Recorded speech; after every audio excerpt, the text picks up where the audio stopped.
હવે વર્ણ ભેદ તો બરાબર છે, પણ ભગવાનમાં ભેદ પાડી દીધા છે.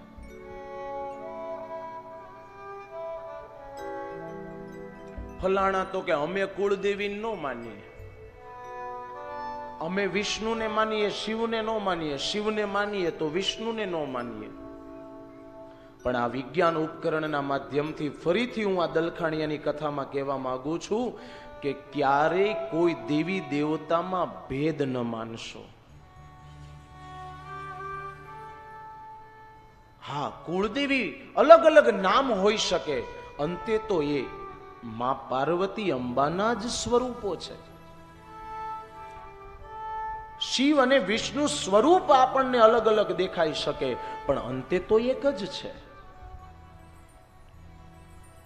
શિવના હૃદયમાં વિષ્ણુ છે અને વિષ્ણુના હૃદયમાં શિવ છે. શિવશ્ચ હૃદયમ વિષ્ણુ, વિષ્ણુશ્ચ હૃદયમ શિવ.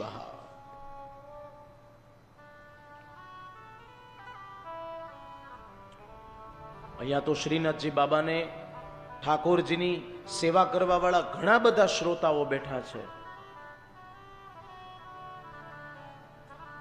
એટલે મારે એક વાત જરૂર કરવી છે કે વિષ્ણુ ભગવાન તમારા મંદિરમાં હોય તો શિવજી ન રખાય એવું ક્યારેય વિચારશો નહીં. એ મહાપાપ છે. શાસ્ત્રો પુરાણો આવું શીખવે છે. શું નિયમ છે? તમને કશું જ ન આવડે તો બહુ ઊંડા ઉતરશો જ નહીં. કાલી ગેલી ભાષામાં તમે જે ભગવાનની સેવા કરો છો એ રીતે કરો. બહુ જાણવું નહીં. અતિ જાણો તો પણ ઉપાધિ છે. હા, જ્ઞાનની વૃદ્ધિ માટે જરૂર પ્રાપ્ત કરવું.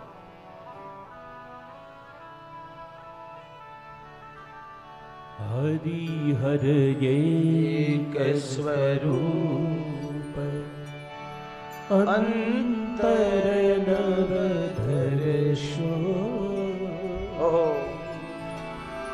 કોઈ અંતર નવ ધરશો.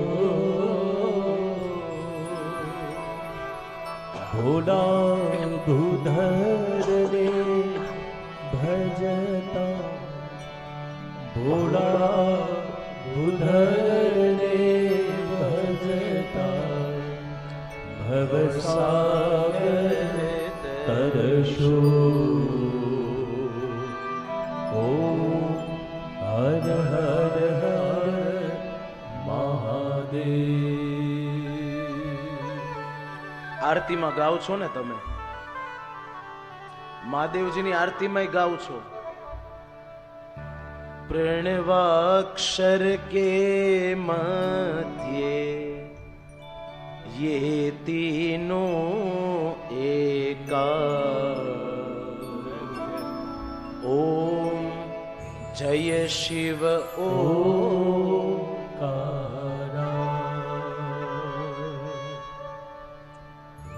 आहा, ઓમકારમાં ત્રણેય છે. બ્રહ્મા, વિષ્ણુ, શિવ. દેવી પણ છે.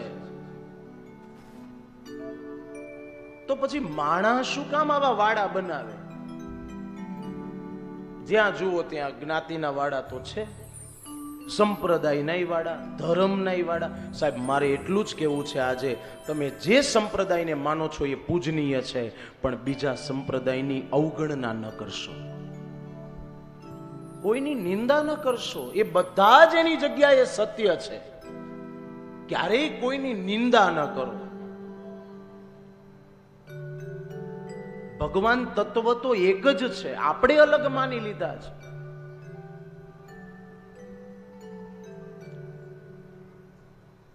શ્રીનાથજી કહો, ઠાકોરજી કહો, બાલ ગોપાલ કહો, બાલ કૃષ્ણ કહો, લડ્ડુ ગોપાલ કહો કે વૃંદાવન વિહારી કહો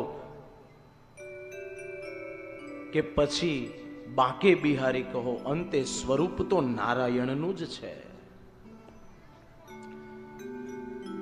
માટે દેવમાં પણ ભેદ નથી અને વર્ણ ભેદ નથી, વર્ણ વ્યવસ્થા છે. બ્રાહ્મણનું કાર્ય છે શિક્ષા આપવી. શિક્ષા મતલબ શિક્ષણ આપવું, દંડ આપવો એમ નહીં. ક્ષત્રિયનું કાર્ય છે રક્ષા કરવી, વૈશ્યોનું કાર્ય છે પોષણ કરવું, અને શૂદ્રોનું કાર્ય છે સેવા કરવી.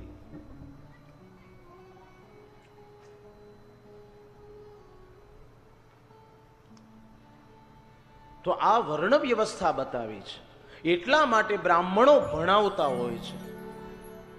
એટલા માટે આપણા ગામડાઓમાં જુઓ, હું તો ગામડામાં ભણેલો નથી પણ સાંભળેલું તો હોય ને મેં,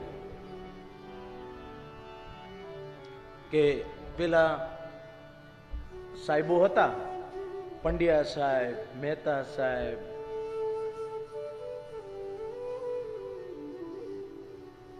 અચ્છા એ એક વ્યવસ્થા પ્રમાણે હતું કે ભાઈ બ્રાહ્મણનું કાર્ય શિક્ષણ આપવાનું છે, તો માટે એ શિક્ષણ આપે.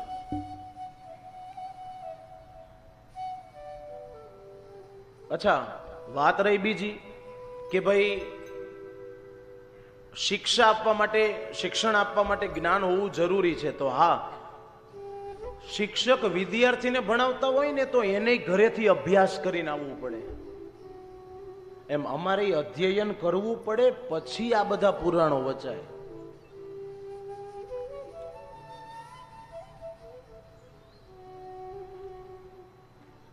હવે આજે અહીંયા શ્રીમદ ભાગવત થઈ, હવે બીજે શિવ પુરાણ ચાલુ થતી હોય તો એક આખા ડિવિઝનમાંથી બીજા ડિવિઝનમાં જવાનું, અભ્યાસ તો કરવો પડે. અભ્યાસ વગર મળી જાય.